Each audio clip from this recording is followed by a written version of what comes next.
आज इस press conference में उपस्थित बिहार भाजपा के उपाध्यक्ष सिद्धार्थ शंभू जी, यहाँ के प्रवक्ता अफजल शमशी जी, माननीय मीडिया प्रभारी राकेश सिंह जी, अशोक भट्ट जी, उपस्थित सभी पत्रकार बंधुओं, आज से 2000 वर्ष पहले मिस्र में एक फराओ राजा हुआ करते थे और राजा के गलतियों के कारण मिस्र की हजारों जनता मारी गई थी। और यह जो मूसा की कहानी पढ़ते हैं वही चीज आज हम बिहार में देख रहे हैं। बिहार में भी एक फराओ जैसे राजा हो गए हैं माननीय नीतीश कुमार जी, जिनके राज में अचानक लोग मर जाते हैं जिसका किसी को कारण पता नहीं चलता है। मेरे लोकसभा क्षेत्र में परसों शाम से सुधीश राम, इंद्रासन महतो, चुलाही पासवान, गोविंद ठाकुर, गणेश राम, ये सब गिद्धा का वहां एक ही गांव के लोग हैं और इन सब की मृत्यु हो जाती है।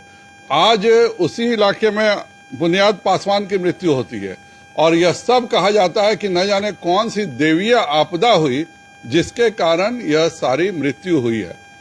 बगल में हरसिद्धि के और तुर्कौलिया का जो भाग है, मेरे पूर्वी चंपारण में 24 से ज्यादा लोगों की हत्या जहरीली शराब से हुई है, जिसमें मेरे लोकसभा के भी ये 7 नाम शामिल हैं। लेकिन एक यह उनको रात भर धमकी परसों रात से दिया जाता है कि तुम लोग सब लाश जलाओ, नहीं तो तुम लोगों के पूरे परिवार को जेल में बंद कर दिया जाएगा। स्थिति कितनी भयावह है कि बुनियाद पासवान की आज सुबह सुबह मौत होती है, अस्पताल में मौत होती है, उसका भी पोस्टमार्टम नहीं कराया जाता है क्योंकि उसके भी पोस्टमार्टम से यह राज खुल जाता है कि जहरीली शराब की मौतें केवल तुर्कौलिया और सिद्धि में नहीं हुई है बल्कि सुगौली के छपराबहास में भी हुई है।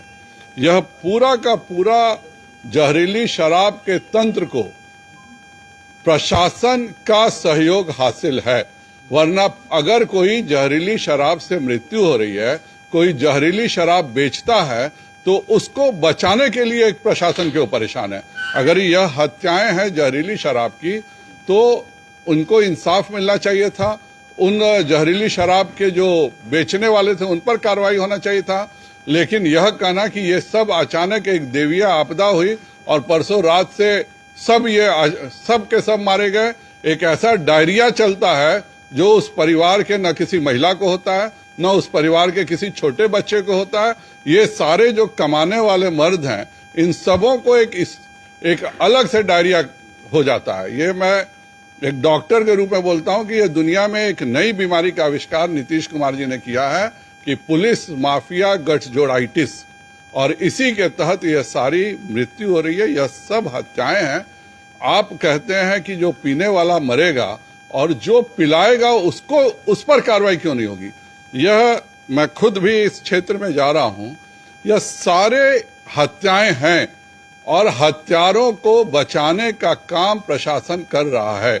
अगर यह जहरीली शराब से मौतें हुई तो क्यों छुपाया जा रहा। आज सुबह इनके माले के विधायक गए थे, लेकिन पुलिस प्रशासन का इतना दबाव, इतना टेरर था कि किसी ने भी पोस्टमार्टम नहीं कराया। आप कहीं पर भी किसी की हत्या सुनते हैं तो लाश वहां से अग्नि का जहां पे आग लग रहा हो वहां से भी उठा के लाते हैं। किस कारणवश आज भी सुबह अगर पोस्टमार्टम नहीं होता है, वहीं पर बिजली महतो और नारायण महतो की आंख की रोशनी चली जाती है। ये एक बच्चा भी जानता है कि मिथाइल अल्कोहल पॉइजनिंग अगर हल्का हो तो आंख जाता है, उससे ज्यादा हो तो मृत्यु हो जाती है। ये सब एक गांव की घटना है। नीतीश कुमार जी फराओ की तरह बैठ करके अपने लोगों की मृत्यु कर रहे हैं और ये सारी मौतों पर इसलिए नहीं किया जा रहा है क्योंकि ये सब अनुसूचित जाति और अति पिछड़े के लोग हैं और इनकी गिनती यह सरकार कराना उचित नहीं समझती है, इनको न्याय दिलाना उचित नहीं समझती है। मैं पुनः मानवाधिकार आयोग में जाऊंगा और फिर यही नीतीश कुमार जी का रुदाली होगा कि क्यों मानवाधिकार आ रहा है। पिछले बार भी 28 मौतों का उनका आंकड़ा था, मानवाधिकार आयोग ने माना इसको कि 72 मौतें हुई हैं। ये आपके अखबार में ये पूरी लिस्ट निकलती है और इस पूरी लिस्ट को गायब कर दिया जाता है कह करके कि 8 मौतें हुई हैं। यह बताता है कि यह प्रशासन जन विरोधी है, यह प्रशासन बिहारियों के प्रति इतना वैमनस्य रखता है कि यहाँ के आदमियों की जान की कोई कीमत नहीं है।